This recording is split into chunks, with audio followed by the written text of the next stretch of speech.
بایسکل ځغلول د صحت لپاره مفید دی، اما اکثره ځوانان د مجبوریت له مخې استفاده کوي او خپل اهدافو ته ورباندې ځانونه رسوي. ما هم کلونه له دغه بایسکل څخه استفاده کړې او دا زما هغه د ستړیا د وخت ملګری دی او دا بایسکل و چې ما خپلو هیلو ته ورباندې ځان ورسوو او پوهنتون همداسې د امازان د زده کړې ترلاسه کولو پورې دا ما استفاده کوئ او ما اوس الحمدلله د امازان پر مټ زه هغه خپلو ټولو هیلو ارمان ته رسېدلی یم.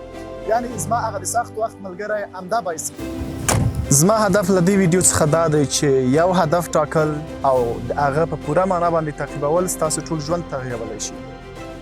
یعنې که چېرته ما دا هدف نه وای ټاکلی، امازان ما د خپل ځان لپاره هدف نه وای ټاکلی، نو کېدلی شي د دغه بایسکل سره تر اوسه پورې په همغه رقم باندې لکه څنګه چې بایسکل تر اوسه پورې راسره دی، تر اوسه پورې په همغه بایسکل څخه مې استفاده کوله.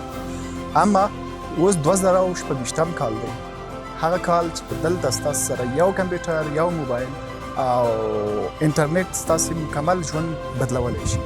یو وخت داسې و چې د داسې یو موټر ارمان مې لرلو. ښه راته یاد دی چې په همدغه بایسکله باندې وم، خوشحال خان کې پنځم یوځای سره همدغسې یو موټر تیر شو. نو ډېر داسې مې ویل چې څه وخت به هغسې راځي چې دغسې یو موټر زه ولرم او هغه وخت مې امازان زده کړه هم نوې پیل کړې وه. نو ځان سره مې وویل چې زه به دغه خپل هیلې او ارمانونه له دغه ویبسایټ یا دغه نړیوال آنلاین بازار څخه به زه دغه ټولې هیلې پوره کوم. د همدغه ویبسایټ له طریقه ما خپل ټولو هیلو او ارمانونو ته ځان رسولی. زه چې له افغانستان څخه له دغه ویبسایټ څخه ټولو هیلو او ارمانونو ته ځان رسولی شم، ته یې هم رسولی شي.